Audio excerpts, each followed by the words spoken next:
Police are investigating a series of unusual thefts. Burglars are stealing airbags from people's cars. Some people waking up today to find their cars on bricks. Yeah, they were missing their wheels and their tires.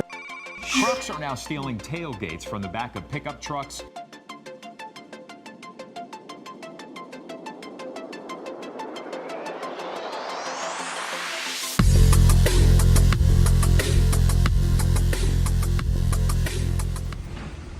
This is a 2019 Honda Accord. We end up adding the shock sensor to the factory alarm system. So if anybody tries to bust out the lug nut locks, it will fire off the alarm. Gonna get ready to show you that.